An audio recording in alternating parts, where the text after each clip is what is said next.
1.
Okay, it seems we're ready, so let's go.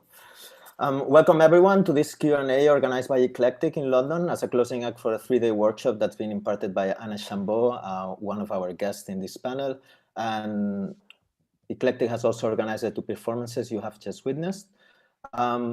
This is this workshop that has taken place this week on Monday, Wednesday, and Friday. It will be followed by 2 other workshops. The next one to take place in Barcelona, while also on Zoom virtually, and organized by LUSEC, which is an organization I run. And there's another workshop taking place later in January that's organized by Leicester Hackspace. There's still room available for participants to sign up for these upcoming workshops. So feel free to look up the information and sign up if you're interested. There's a chat also on YouTube, like parallel to this conversation, and we would like to encourage everyone to take part and ask questions or share their comments as we go along. I will start by introducing our guest today. So I'll start with Xambó, who is the leader of this project and has been imparting the workshop here in IKLECTIK during this week. Xambó is currently a senior lecturer in music and audio technology at the Montfort University and an electronic music producer. Her research and practice focuses on new interfaces for music performance, and she's particularly interested in live coding and collaboratory and participatory music systems. Her solo and group performances have been presented internationally in Denmark, Germany, Norway, Spain, Sweden, UK, and USA. And today she has released 3 solo recordings, Init, On the Go, and H.RI on Pani Rosas. Anna has been developing this library called MILK, which stands for Music Informational Retrieval in Live Coding.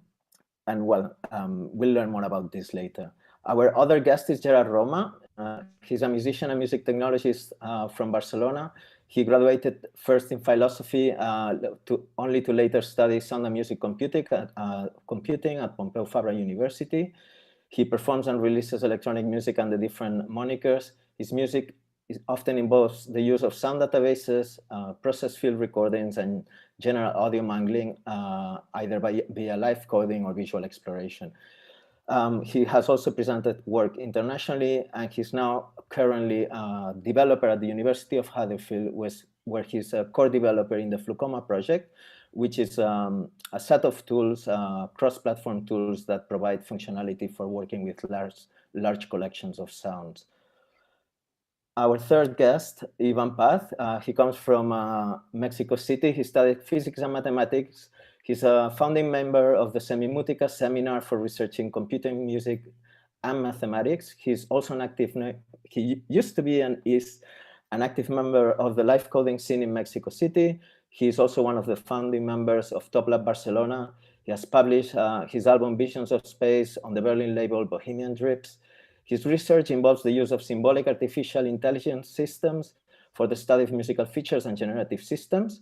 He earned in 2013 a PhD grant by the National Center for Science and Technology of Mexico for the Artificial Intelligence program in the Polytechnic University of Barcelona, where he's currently working with a soft computing group. He has recently submitted his PhD thesis, in which he proposes an algorithm or a set of them to guide the perceptual exploration of the parametric spaces in algorithmic systems. Welcome, everyone. Hello, Anna. Hello, Ivan. Hi. Hi, Gerard. Hello, Sam. Thanks for the introductions. So I think we could start by maybe just asking Anna about the tools that you have developed that both Gerard and yourself have used in these 2 performances that preceded this Q&A. Could you please give us a brief introduction of what is the purpose of this tool and what are the motivations that led you to develop it, and how do you envision the tool being used by other artists? Thanks for the question. So Milka, which is the tool that you've seen now Gerard performing with it and myself. It's a follow-up work from Milk, as you were presenting, which is this like library, if you like, that operates with Super Collider and is built on Freesound Quark, which is developed by Gerard and was developed during the his stay at University Pompeu Fabra, based on Freesound. And basically, this Milk library, you can interact with the Freesound database from a live coding perspective. So it's a tool adapted to perform with the Freesound database. But when performing with it, there are some challenges and issues. One is, for instance, that it can take long to, because it's this asynchronous downloading of sound, so it can take some time to get the sounds you want, but also like coding them. So yeah, there might be these issues. And also perhaps there is also the issue of missing a collaborator to have maybe a more interesting texture as an outcome. So then that's the motivation of Milka, just to explore whether an agent, if you like to call, or like a collaborator, virtual collaborator, can help in this process of querying sounds from Freesound in a live coding, in the live coding practice.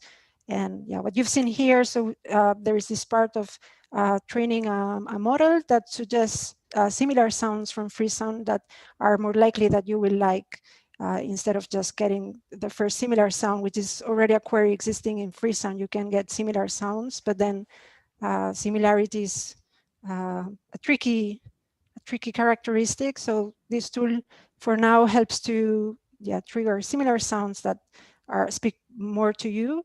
And the next step is going to be also to have this collaborator that can combine or combine your live coding commands with alternative commands. Okay, thank you. And I'm forgetting. So we are using Flucoma for the training and machine learning that is developed by Gerard and Pierre-Alexandre Tremblay and Owen at University of Huddersfield, which has been a key tool to use for this training. Yeah, it might be worth adding. I'm not sure. I believe I forgot it during the introduction that Gerard is also was also one of the main developers of the backend of Freesound, and he's also the author of the Freesound Quark. So your own project, Milk, is actually an amalgamation of lots of different technologies. That it's not only Freesound. It doesn't stop at Freesound, because Freesound also leverages the Essential library and the Gaia libraries from MTG. So this is really a big node of very interesting software. So collaboration seems to be an underlying theme in your work. It might be worth sharing that this project, Milka, that you're conducting, and it will be still going on during January. It's based on a collaborative design strategy. So the tool and also its functionality is still evolving as the project goes along. And maybe you want to share your thoughts about this with our audience? Yeah. So as you were mentioning, there are 2 more forthcoming workshops, and we ran 1 workshop with IKLECTIK, and you were involved also. I mean, just to mention that Sam is in the team of the workshops for the 3, not only with Luis X, so we are doing it together. And basically, the idea is that we expose these tools throughout the week, but then there is this co-design aspect. So the workshop participants can give feedback, explore the tool. They also take away the tool set and can adapt it. So we try to show how to adapt it to their needs. But yeah, and then in these next 2 forthcoming workshops, they are going to be similar to this past one, but we will continue the journey of co-designing the tool. So maybe, yeah, you can talk about it, right, Sam, and also Ivan, the plans for the next one in Barcelona. Excellent. Gerard, I was wondering if you could maybe share with us what's your approach to using Milk in your live coding practice. Anna seems to work with layers of long sounds, maybe in a, well, not field recording, but abstract kind of soundscapes. And your performance ends up with kind of a Java techno-ish flow. I wonder if you guys have different strategies, or if you have a different view of how one can leverage this tool for a performance. Can I say something, Sam? Maybe Sure. that I just to contextualize a little bit Gerard's performance. Is like, it's really interesting that playing with linguistic tags is like adding a high level layer in the live coding performance. And Gerard's performance was actually like really from scratch, like the old style, but at the same time using this super high level layer of categories. So it's like a really nice dialogue, no, between this. Because if we look at this story, like the history of the live coding languages design, it seems like the level is increasing and increasing and increasing, no, in order to gain more gestuality or possibilities. So that actually surprised me of the Gerard's performance. Gerard, what do you think of this? Yes, so yeah, it's interesting because actually I worked for a long time within the Freesound project, but as a musician, I've always been very interested in the sound. So I've never really been interested in using other people's sounds. So I always try to, when I use a synthesizer, I don't use the preset or anything. So when playing with Freesound, I feel it's more like a DJ set for me. It's like I'm playing someone else's sounds. And in this case, what I found, well, also like, because I have some experience with the database, I kind of know some like interesting points, like for example, the GABA tag. I know that there's plenty of people uploading very hardcore stuff with this tag. So I try to find places that I know that they are interesting in the database. And then, because I think the Milka is great for making the query, which is a complicated process, very easy to do in real time. But at the same time, once you have the buffers, the kind of memory where the audio is stored, you can also use SuperCollider to manipulate that. So I tried basically using Milka to get something, and then once you have something, you play with that and try to make it evolve a bit. What I find interesting, oh, I'm sorry, Gerard, please go on. No, I was going to say what I found really interesting is that this new addition to Milk, the Asian part, is kind of mediating a bit with this conflictivity of playing with other people's sounds, right? So in a way, it's similar to how I think artificial intelligence is used in social media, where the big companies that create your echo chamber and your relationship with the others using machine learning. So in this case, it's something similar. So you use the agent to train and to avoid sounds that you wouldn't like to come from other people who you don't know in the internet. But with the power of you actually being able to train your model locally. Exactly, of course. So creating at least you get to decorate your own bubble. That's very interesting. I'm wondering, I mean, what I think stands out from both of your performances, what brings them maybe together is that although you use some machine learning, both for leveraging the automatic analysis that's done by Freesound and also the agent that's been developed by Anna, the performances, they actually, in their structure, they're built from these tags, which are actually have nothing to do with machine learning. They're basically tagged by humans. So I wonder if you have any thoughts about this coexistence of how, and also how these two types of knowledge can interact to build a system or a performance. So yeah, I agree with Gerard that it's good to have a subset of sounds, at least like from this big, huge database, to have a subset of sounds that you know that they are gonna work in your kind of the sound palette. And then using tags tends to be a good starting point for that, to get this initial subset of sounds, and then you can explore using more content analysis or machine learning approaches to continue that journey. But these tags are kind of a good way to start a theme. How about you, Ivan? Your own research involves the user actively tagging different sounds, in a way being a central part of the classifications process. So I wonder how, because the reason I'm asking this, because it seems often that these systems applying machine learning or maybe the big words artificial intelligence, they seem to almost aim at excluding the human and generating an endless process. So I wonder how, you know, what these different views between the actual contribution of a human or the training process, whether it's done on a very large corpus by a mega corporation or trained locally, or do you have any thoughts on this? I'm sure you do. Yeah, I was about to say when you mentioned that this database is not machine learning. I mean, the process of labeling is not machine learning, but it can work as a supervised learning in a way. I mean, absolutely. You still are trusting that the user, that your trust should be the users are really tagging properly every one of these sums. So that could be like a limitation in a way, no? And maybe if to glitch a database, you just can add a particular sum that do not matches the rest of the sound with the same category, and then you add like an extra glitch. So there is a part of trust. You believe that this database is well, like, and selected, and then you use it from that. I think what is happening where you are playing, and also my approach is to having some small database on your own from which to start, because once you start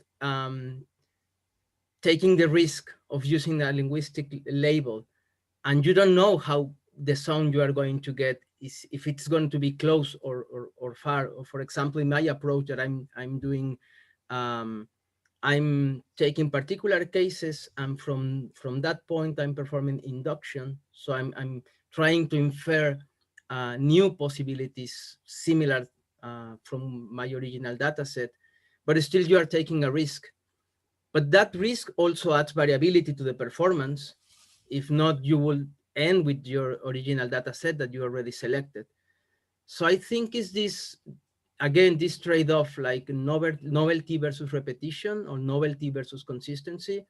And part of the performance, I think, on machine learning is around that, or the algorithms play around that idea, or around that outcome of the algorithms. I don't know if I answered your question. So partly, but your thoughts were very interesting. Actually, they connect with some comments that Anna was sharing with me about the element of surprise in these queries, and I was just actually I think it would be interesting just to, like, why would a user, so if we look at sample culture, the actual creation of a small database to load into a sampler, it's an integral part of the creative process.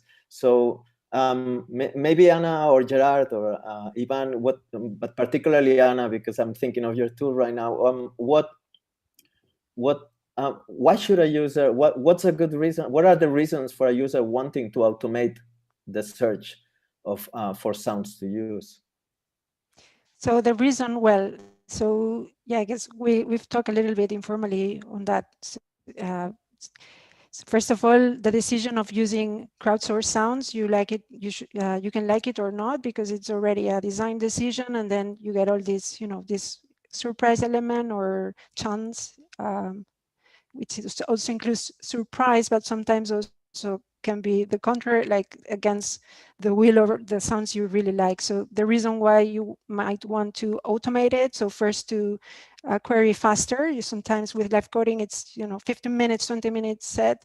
Maybe you need faster workflow, but also you want efficient results, or you want sounds that surprise you but are within your bubble, as you were saying before. So that could be the reason. But I wonder, yeah, the others, what? So maybe, yeah, if like Ivan or Gerard, do you work with crowdsourced sounds, and what would be? Well, as I said, I mean, normally I don't, but I understand here there's a certain challenge of challenging your own taste and decision. So you normally wouldn't use some sound, but actually by getting some sound that you don't know about, you're challenged to actually create something new in a way, because you have to put your own assumptions on some sound that you wouldn't have chosen maybe in the first place. So I think that's an interesting way to challenge yourself and to evolve a bit in a way. So talking about challenges, how do you envision future developments applying machine learning to music creation? What are the next steps perhaps in your project, Anna? Just all of you feel free to contribute, but perhaps we can start with Anna explaining the future stages of her of the tool she's been teaching in these workshops. So the idea would be for the second and third workshop to develop a second task that is going to be what we were commenting at the beginning, the collaborative agent that codes or replies to the code that you are live coding. So yeah, that's kind of the second task where we will be dealing with these two workshops. So that's kind of, yeah, next the next step basically of the project. But I wonder if Lucoma and Ivan's projects, where are you at? Sorry, but I don't know, maybe there are some questions someone was saying. Maybe it is worth it to take a look at the questions. Yeah, I haven't received any. I think there's some questions in the Zoom chat and also in the YouTube Oh, okay, channel. hold on. Yes, we have a question. I didn't see the notice. Two questions. So two questions, one from Iris Saladino in Argentina. It's addressed to Anna. Are you planning some kind of Milka meetings? Well, that's a good question. So yesterday that was the last day of the workshop, and we were discussing with the workshop attendees how to continue a follow-up. So there are these two new workshops happening in January, but we will talk with Sam how to maybe keep the momentum during this month, and also how to connect with the next two workshops and concerts. So that's something we haven't discussed, but it's good to know that there is an interest. So thanks, Iris. There's another question from Alessandro Altavilla. I believe in a way we can address it both to Anna and Gerard. I think, yeah, Gerard. What are the parameters taken into account for measuring similarity between sounds? So in the case here, there's two measures in two different methods. One is the one that's inbuilt into Freesound, and maybe Gerard can illuminate us on it. And then there's the other one which leverages a multi-layer perceptron network, and this is the one implemented in Flucoma. So Gerard also has a saying, but integrated in Anna's software. So I'll just give the word to Gerard for now. Gerard, can you explain us how the similarity is calculated? Yeah, so the similarity is based on quite old development from the music technology group in Barcelona related to similarity between sounds. It is computed based on the acoustic properties of the sound. So there is an analysis process that extracts some information, hopefully related with perceptual aspects of the sounds. And this is represented as in a kind of mathematical vector. And then for different sounds, we compute a similarity measure based on these acoustic features. So if they have the same pitch or the same loudness or things like that, they will be considered as similar. And it's complicated, and there are many ways to do it. And of course, there's a compromise between all these different features, but that's the way it's computed in Freesound. And then, Gerard, can I interrupt you? Yes. In Freesound, I maybe have misunderstood, but is the similarity feature calculated differently for different types of sound, or absolutely all the sounds in Freesound are analyzed in the same with using the descriptors? Well, it may be different now because I was there for some time, but it's been away for a long time now. So I'm not really sure about right now, but I would say if it's the way it was before, it used to be one general. At some point there were several presets introduced for this, but it was more thought as a way for the user to choose, I think, and not in a way that was applied differently to different sounds, if I remember. But generally, I think there's a general model for the similarity of all the sounds. It's very complicated to find differences in the sounds from a content point of view. Then within the Milka project, there's been this machine learning classifier that has been implemented as a way to filter when you search for similar sounds to the sound that you have at a given moment. And there's a little bit of a model that of the sounds that you like and the sounds that you don't like, based on the same kind of features, acoustic properties of the sounds. And you've been training it for some time and trying to train a model that will know whether the similar sound that came from free sound is good or bad for you. So it's based on the same sort of representation, but it's basically oriented to your own training to decide. But it was actually using MFCCs, right? That's the core feature. MFCC, so that was so initially the training was with more intuitive descriptors in terms of measuring the noisiness, the pitch, how likely the sound had pitch. And this seemed to work, but yeah, maybe not, the accuracy was around 70%, but then trying the same with MFCCs, that worked far way better, and probably that's more like a generic approach compared to the previous collection of descriptors. So this seemed to work very well. MFCCs, both the mean and variance, is what we are using now.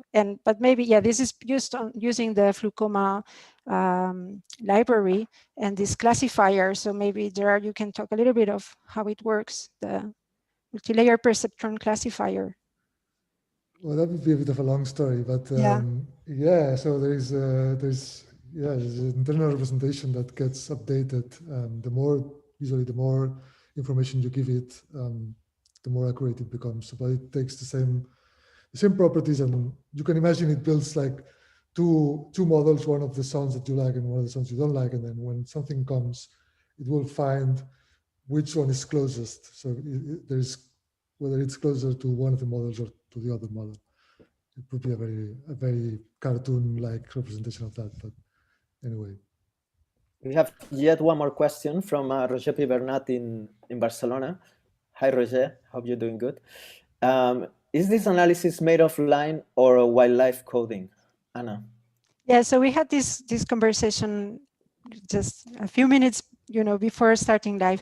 But basically, so the original analysis, the one you've seen in the performance by Gerard and myself, this has been done offline. But then yesterday in the workshop, there is now an interface with Milka that you can do it almost quasi-live or quasi-live. So basically, you're training on the go. So random sounds come and you just label them. So that's the closest to liveliness, if you like, but maybe that's interesting to explore further to what extent you could incorporate that training in the performance.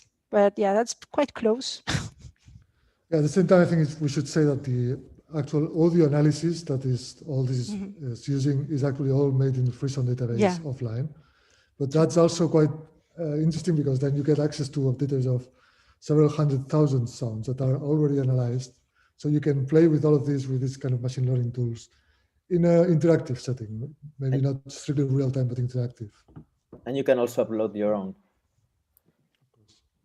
So I believe we are starting to be a bit to run a bit out of time. I wonder if maybe we could have a round with some closing thoughts on the future of machine learning, live coding, music.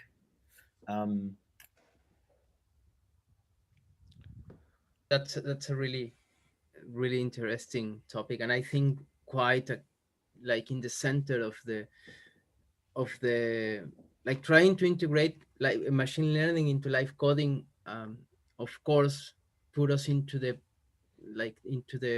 place to think about what is live coding, and if live coding is writing algorithms in real time, then using machine learning algorithms, should we use the algorithms in real time to visualize them, and that meaning training the algorithms in real time with small data, if that needs to happen, but then small data for some algorithms are not they don't necessarily perform well with small training data, as Gerard was saying. So I think that would apply perhaps more to sub-symbolic algorithms, but on small. But for symbolic, they are different. But I think like workshops like this, I found them really interesting because I think the discussion is happening now. Like as Anna was saying, like we are trying to we are exploring the possibilities of the machine learning and the impact that those different possibilities have in the performance. So I think it's not a closed discussion for sure. I mean, even with Super Collider, if you write a class in real time, then you need to recompile. So I think we will see a lot of this, and I'm looking forward for the workshops. That would be a closing thought. Gerard, do you want to add anything to this? Yes. I was thinking about I think the use of machine learning in live coding is very promising, because I think in live coding there's a kind of compromise between all the freedom that you have, like the absolute freedom of using a programming language, which gives you access to so many possibilities in music, but at the same time it has a cost of doing this live and having to write everything, and the possibility of failure, and all the time you spend typing stuff. So between this compromise between the cost and the potential, I think machine learning there's been a lot of work in creating languages that are a lot easier to use and mediate this problem, right? But I think machine learning has a lot of potential in providing interfaces that allow you to navigate this space of making things simple and quick while maintaining a lot of potential in the language. So I hope in the future there will be things that assist you in the complexity while retaining the power.